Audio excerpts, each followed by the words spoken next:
बिस्मिल्लाहिर्रहमानिर्रहीम, अस्सलाम वालेकुम। खेलों की खबरों पर तबसरों और तज्जियों से स्कोर के एक और प्रोग्राम के साथ सैयद याह्या हुसैनी आपकी खिदमत में हाजिर है। पाकिस्तान सुपर लीग ने बहुत कम वक्त में मकबूलियत हासिल की। 2016 में जब बैनुल अक़वामी क्रिकेटर्स सिक्योरिटी की बुनियाद पर पाकिस्तान आकर खेलने पर राजी न थे, PCB ने दुबई और शारजा को इस इवेंट के लिए मुंतखब किया।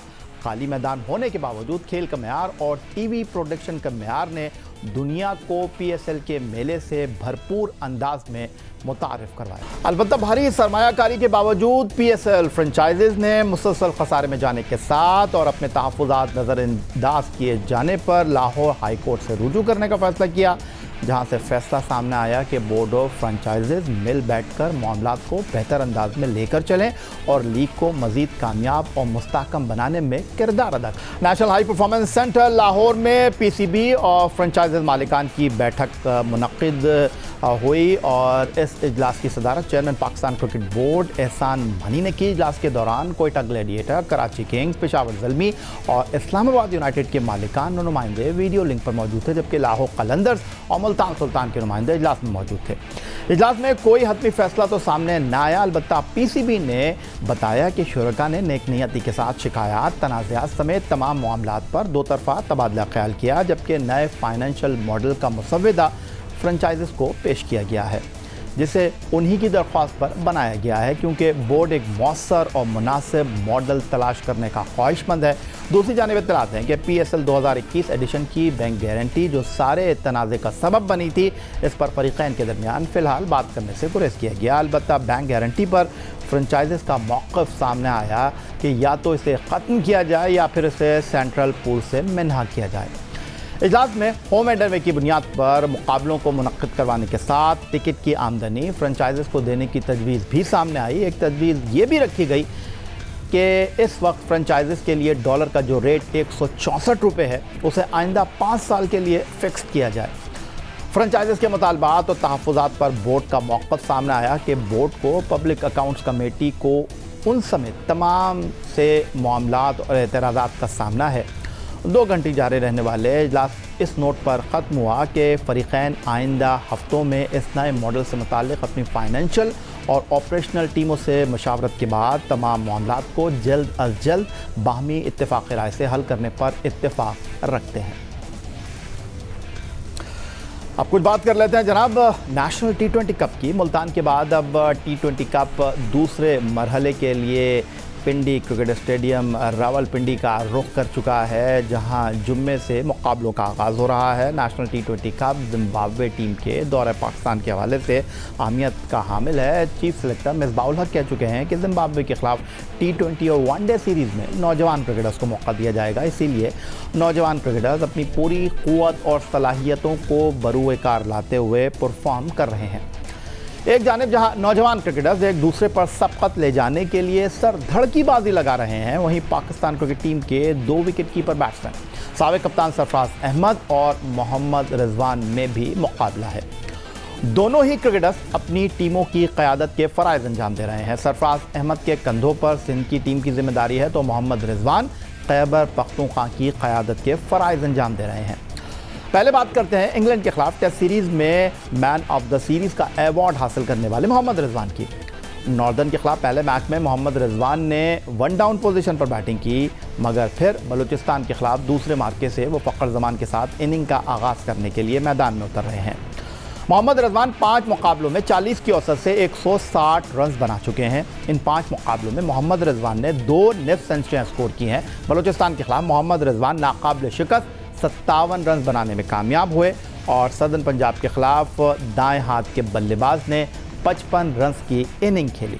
उधर टीम में अपनी जगह बनाने के लिए मोहम्मद रिजवान के मुकाबिल हैं सरफराज अहमद, लेकिन जब से उनसे कप्तानी ली गई है, शायद इसके बाद से उनके बैट ने रन बनाना छोड़ दिए हैं।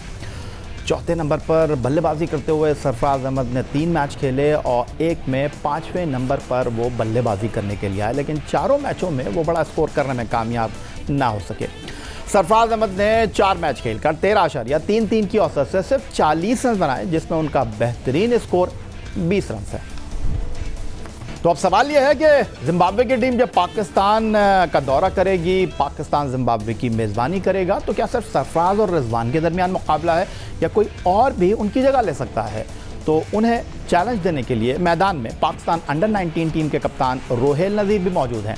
अंडर 19 वर्ल्ड कप में पाकिस्तान की क़यादत के फ़राइज़ अंजाम देने वाले रोहेल नज़ीर वर्ल्ड कप में पाकिस्तान के दूसरे कामयाब बल्लेबाज थे, जिन्होंने 5 मैचों में 111 रन स्कोर किए थे भारत के खिलाफ। और रोहेल नज़ीर ने जिम्मेदारी के साथ बल्लेबाजी करते हुए 62 रन की इनिंग खेली थी। पाकिस्तान सुपर लीग में रोहेल नज़ीर ने मुल्तान सुल्तान की नुमाइंदगी की। दौरा इंग्लैंड के लिए टीम का ऐलान हुआ तो मोहम्मद रिजवान का कोविड-19 टेस्ट मुस्बत आया, जिसके बाद रोहेल नज़ीर को रिजर्व विकेट कीपर के तौर पर इंग्लिश सरजमीन पर भेजा गया। मोहम्मद रिजवान का दूसरा कोरोना टेस्ट मनफी आया तो दौरा इंग्लैंड के लिए वो तैयार हो गए, मगर इस दौरान रोहेल नज़ीर प्रैक्टिस करते हुए दिखाई दिए। पीसीबी ने जो तस्वीर जारी की उनमें भी सरफराज विकेट कीपिंग की प्रैक्टिस कर रहे थे, तो कभी रोहेल नज़ीर के पीछे खड़े होते और कभी रोहेल नज़ीर प्रैक्टिस में मसरूफ़ दिखाई देते, तो सरफराज अहमद अपनी बारी का इंतज़ार करते नज़र आते। लेकिन इंग्लैंड के खिलाफ सीरीज़ में विकेटों के पीछे परफॉर्म करने का मौका मिला रिजवान अहमदी को। अब नेशनल T20 में रोहेल नज़ीर दिफाई चैंपियन नॉर्दर्न की टीम में हैं। इब्तदाई 4 मैचों में रोहेल को सिर्फ 1 में बैटिंग करने का मौका मिला। पहले 2 मैच में कोच मोहम्मद वसीम ने उन्हें ऊपर के नंबरों पर बल्लेबाजी का मौका न दिया। तीसरे मार्के में 8वें नंबर पर बैटिंग का चांस मिला तो रोहेल सिर्फ 8 गेंदों पर 21 रन बनाने में कामयाब रहे, लेकिन 5वें मार्के में अपनी बारी का इंतज़ार ही करते रहे।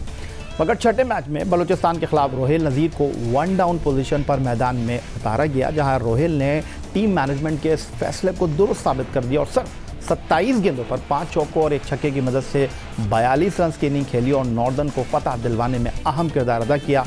मोहम्मद रिजवान और सरफराज अहमद के लिए साथ ही उन्होंने खतरे की घंटी भी बजा दी।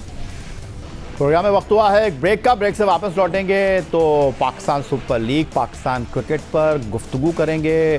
क्रिकेट मुबस्सर global adviser Peshawar Zalmi doctor Kashif Ansari हमारे साथ होंगे और ओलंपियन समीउल्लाह जो फ्लाइंग हॉर्स के नाम से मशहूर हैं, वो हॉकी के अलावा इंसानियत की खिदमत के लिए क्या कर रहे हैं ये भी आपको दिखाएंगे।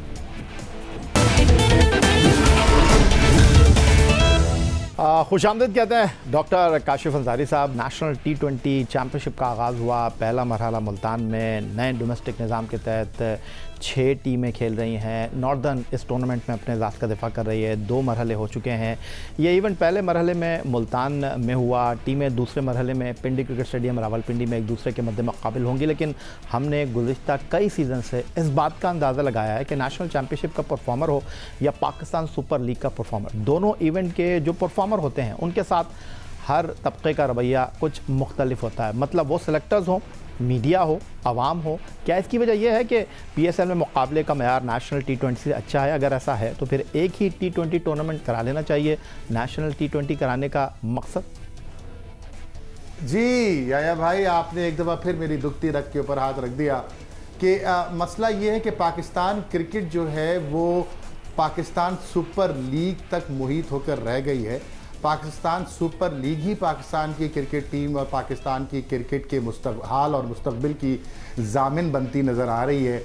अब आम आदमी से अगर पूछा जाए पाकिस्तान में कहीं कि नेशनल T20 लीग हो रही है या टूर्नामेंट हो रहा है, आपको इसके बारे में क्या मालूमात है, तो शायद उसको सिफर मालूमात होगी। लेकिन जब PSL का सीज़न आता है तो लगता है कि शादियाने बजना शुरू हो गए और पूरा पाकिस्तान गाने बजाने और खेल कूद और तमाशे में लग जाता है और वही क्रिकेट का एक मेला लगता है। उसके अलावा पाकिस्तान में क्रिकेट नाम की कोई चीज़ नहीं होती। ये बड़े दुख की बात है, ये बड़े अफसोस की बात है और ये अरबाब इख्तियार के लिए सोचने का वक्त है। इससे आपको अंदाज़ा होता है कि हमारे अरबाब इख्तियार की तरजीहात क्या हैं। क्या हमारे अरबाब इख्तियार की तरजीहात पाकिस्तान में क्रिकेट का फ़रोग़ है? अगर है तो फिर डोमेस्टिक सीज़न, नेशनल T20, आपका कायद-ए-आज़म ट्रॉफ़ी, इस तरह की डोमेस्टिक की जो तमाम परफॉर्मेंसेज और तमाम टूर्नामेंट्स और क्रिकेट के तमाम जो कप्स हैं उनके ऊपर तवज्जो होनी चाहिए थी ना। लेकिन इनकी सारी तवज्जो साल में एक PSL पे होती है जिस पे करोड़ों और अरबों रुपए की इन्वेस्टमेंट होती है और खेल तमाशे और मेले लगते हैं। जिस तरह से नेशनल T20 की आपने बात करी, एक आम इंसान को पता ही नहीं है कि नेशनल T20 क्या है। 23 करोड़ अवाम बैठ करके उसमें किसी डिस्कशन में नेशनल T20 आता ही नहीं है। उसकी उसकी जिम्मेदारी जो है वो आपके पाकिस्तान क्रिकेट बोर्ड की है, क्योंकि वो चाहते ही नहीं कि पाकिस्तान में क्रिकेट का फरोग हो। उनको फरोग इस बात का हो कि उनकी कुर्सियां मजबूत हो, उनकी जेबें मजबूत हो, उनकी आइंदा आने वाली नस्लें मजबूत हो। इसके अलावा उनकी कोई सोच नहीं। काशिफ अंसारी साहब, हाल ही में मोहम्मद हफीज़ ने बड़ी कोशिशों से डिपार्टमेंट क्रिकेट बंद होने पर वज़ीर आज़म से मुलाकात की और उनके साथ हेड कोच मिसबाहुल हक और टेस्ट कप्तान अज़हर अली भी मौजूद थे। दिलचस्प सूरत हाल तो उस वक्त पैदा हुई जब chief executive PCB Wasim Khan और चेयरमैन पाकिस्तान क्रिकेट बोर्ड एहसान मानी भी वहाँ मौजूद रहे, लेकिन डिपार्टमेंट क्रिकेट के मामले पर वज़ीर आज़म इमरान खान साहब ने उनके मुतालबे को मुस्तरद कर दिया कि डिपार्टमेंट को बहाल किया जाए। मतलब अब आपको लगता है कि ये चैप्टर क्लोज़ हो गया है, अब यही निज़ाम है जो चलेगा? बहुत खूबसूरत बात की। पहली बात तो ये कि एहसान मानी साहब और वसीम खान साहब बाय डिफ़ॉल्ट वहाँ बैठे थे। अगर इनको खुदा की कसम 1% भी इन बेरोज़गार क्रिकेटर्स का दर्द इनको महसूस होता तो ये अपने ओहदों से इस्तीफ़े दे देते। अगर इनको क्रिकेट की इतनी तकलीफ़ होती है और जिसके बदले में ये लाखों और करोड़ों की मराहत ले रहे हैं, अगर इनको वाकई इमरान खान साहब को तक ये बात पहुंचानी होती और ये अज़हर अली और हफीज़ और मिसबा के हमनवा होते और उनके ख्यालात हम आहंग होते, तो ये जब फैसला खान साहब ने किया था, फैसले से इख्तलाफ करते और कहते कि अगर आप ये करेंगे तो हम अपनी नौकरियों से इस्तीफ़ा दे रहे हैं। लेकिन नहीं, इस्तीफ़ा तो हमारे कोई नहीं देता। और इस्तीफ़ा ये क्यों दे? खासतौर पे जो नाअहल तरीन लोग होते हैं वो इस्तीफ़े का मतलब ही नहीं जानते, वो तो लूटने का मतलब जानते हैं। बहरहाल ये बाय डिफ़ॉल्ट वहाँ गए थे। इनके दिलों में कोई दर्द नहीं है उन क्रिकेटर्स के लिए जो बेरोज़गार हुए हैं। इनके दिल में क्रिकेट का कोई दर्द नहीं है, उसकी वजह मैंने आपको पहले बता दी। लेकिन सलाम है मिसबाहुल हक पे, मैंने बड़ी तनकीद की है मिसबा पर। मैं नहीं मानता कि वो अच्छे कोच हैं, मैं नहीं मानता कि वो अच्छे चीफ सिलेक्टर हैं, लेकिन मैं ये ज़रूर मानता हूँ कि उन्होंने हक़ की आवाज़ बुलंद की है और उस हक़ की आवाज़ को बुलंद करने में हफीज़ और अज़हर अली की तारीफ और उनका नाम ना लिया गया तो यकीनन नाइंसाफ़ी होगी। काशिफ अंसारी साहब, आप हमारे प्रोग्राम में कई मरतबा आए और आप बतौर मेहमान शिरकत के लिए स्टूडियो भी आए, फ़ोन पर भी आपने क्रिकेट के मामलात पर अपनी राय दी। आप भी डिपार्टमेंट क्रिकेट बंद करने के मुखालिफ रहे। माजी में 2 टेस्ट और 2 वनडे खेलने वाले नदीम खान के साथ आपने हमारे प्रोग्राम में शिरकत की। वहाँ आपने नदीम खान को एक अच्छा क्रिकेट एडमिनिस्ट्रेटर भी कहा, आपने उनकी तारीफ़ भी की।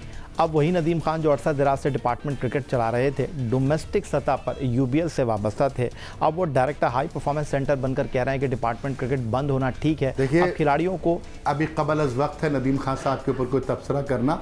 नदीम खान साहब अभी हाई परफॉर्मेंस सेंटर की जिम्मेदारी उठाई है। उनका माजी यकीनन काबिल फ़ख्र है और जिस घराने से उनका ताल्लुक़ है उसने पाकिस्तान क्रिकेट की बहुत खिदमत की है और आज भी कर रहे हैं।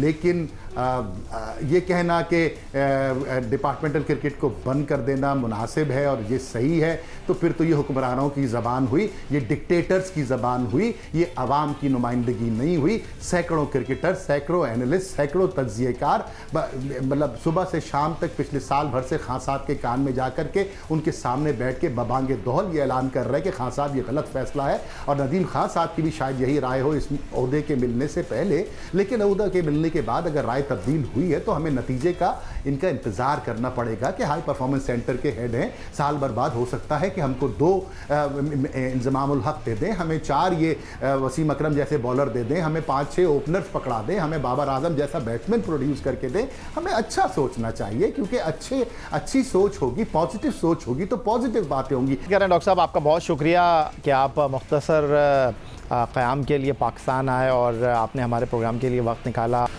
अब बात करेंगे कौमी खेल हॉकी की और गुफ्तगू करने के लिए हमें ज्वाइन कर रहे हैं flying horse Pakistan hockey team के former captain, manager, olympian Samiullah साहब। सबसे पहले तो आपको शुक्रिया अदा करेंगे हम कि आपने प्रोग्राम के लिए वक्त निकाला। कोरोना वायरस का मामला पाकिस्तान में तकरीबन इख्तिताम को पहुँच चुका है, इस एतबार से एक मरतबा फिर खेलों की सरगर्मियाँ शुरू हो रही हैं। तो हॉकी के मैदानों में जो सरगर्मियाँ शुरू हुई हैं, समीउल्लाह साहब आप इसको किस तरह देख रहे हैं? अभी तो वज़ीर आज़म इमरान ख़ान की मुलाकात हो ही नहीं थी हॉकी इंतज़ामिया से, लेकिन बैनुल-सूबाई राब्ते की जो वज़ीर हैं डॉक्टर फ़हमीदा मिर्ज़ा, उनके हमरा secretary hockey federation Olympian Asif Bajwa और सदर रिटायर्ड ब्रिगेडियर सज्जाद खोकर साहब वज़ीर आज़म पाकिस्तान से मिले। उन्होंने हॉकी के मुकम्मल ताउन के हवाले से जो गुफ्तगू की, उनको यकीन दिलाया गया। आप इसको किस तरह देख रहे हैं? वज़ीर आज़म की पहली मुलाकात क्या हॉकी फेडरेशन के लिए ताज़ा हवा का झोंका है, जो हुकूमत की हॉकी फेडरेशन को आशीर्वाद भी कही जा सकती है?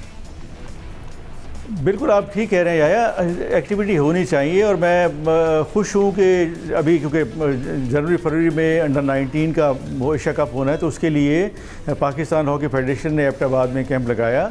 बहुत जल्दी ये तैयारी करनी चाहिए थी क्योंकि बड़ा ये प्रेस्टीजियस टूर्नामेंट है और ये फ्यूचर इसी पे डिपेंड करता है पाकिस्तान हॉकी टीम का।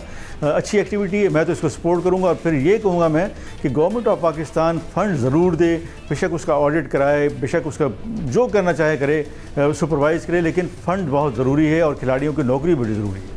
ओलंपियन समीउल्लाह साहब, आप खिदमत की बात कर रहे हैं, हॉकी से हटकर थोड़ी सी बात करना चाहूँगा आपसे। फ्लाइंग हॉर्स के नाम से आप मशहूर हैं, भावलपुर में आप काफ़ी अरसे से मैं ये कहूँ कि इंसानियत की खिदमत के लिए अपनी मदद आपके तहत दोस्तों के साथ मिलकर आपने चंदा जमा किया, एक आँखों का शानदार अस्पताल आपने कायम किया। इस वक्त मैं अपनी तस्वीर जो इस वक्त हमारे पास मौजूद हैं देखने वालों को दिखाना चाहूँगा कि बड़ी तादाद में लोग इस अस्पताल में आते हैं और आँखों की जो नेमत है इसके लिए लोगों को हौसला मिलता है, और सुना है बहुत कम पैसों में आप ना होने के बराबर मुफ्त में उनका इलाज कर रहे हैं। क्या आँखों का मामला जो है, क्योंकि आँखों का जो मामला है बड़ा पैसों वाला मामला है, लेकिन आप बड़े शानदार अंदाज में इस अस्पताल को चला रहे हैं, थोड़ा सा इस हवाले से बताएं। कम लोग जानते हैं इस बारे में कि आप भावलपुर में आँखों का एक अस्पताल चला रहे हैं। जी बिल्कुल, यह बिल्कुल आपने ठीक कहा कि ये मैंने प्रोजेक्ट 2008 से शुरू किया था भावलपुर में, और जिसको कहते हैं one of the posh area, उसमें एक अस्पताल बनाया जिसमें सारी की सारी इक्विपमेंट्स हैं जो एक आई के अस्पताल में होनी चाहिए, जिसमें आंखों का प्रेशर भी है, जिसमें आंखों का आफ्टर कैटरेक्ट ऑपरेशन यह मशीन है वो भी है, और सब चीज़ें हैं, और ऑपरेशन थिएटर भी वहीं पे है। और हम 30 रुपए की उसमें पर्ची लेते हैं, उस पर ऑपरेशन करते हैं, क्योंकि उस इलाके में जो मैंने ऑब्ज़र्व किया कि कैटरेक्ट बहुत है, क्योंकि लोग मोटरसाइकिल चलाते हैं, वहाँ पे आंखों में मट्टी जाती है, फिर उसको मसलते हैं, तो उससे कैटरेक्ट पैदा हो जाता है।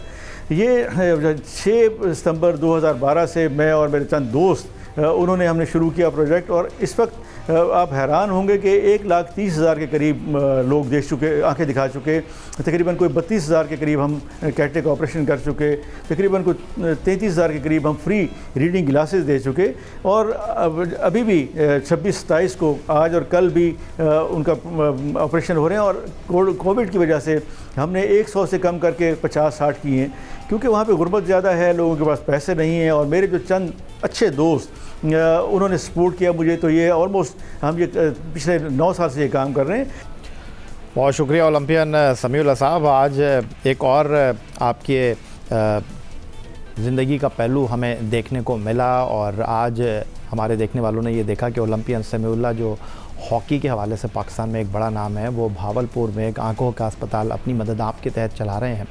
अल्लाह तबारक व तआला से हमारी यही दुआ है कि अल्लाह ताला आपको इस्तिताअत दे और इसी इस्तकामत के साथ आप लोगों का जो है वो आँखों का इलाज करते रहें। यही था जनाब आज का हमारा ये प्रोग्राम। ओलंपियन समीउल्लाह की गुफ्तगू आपने सुनी।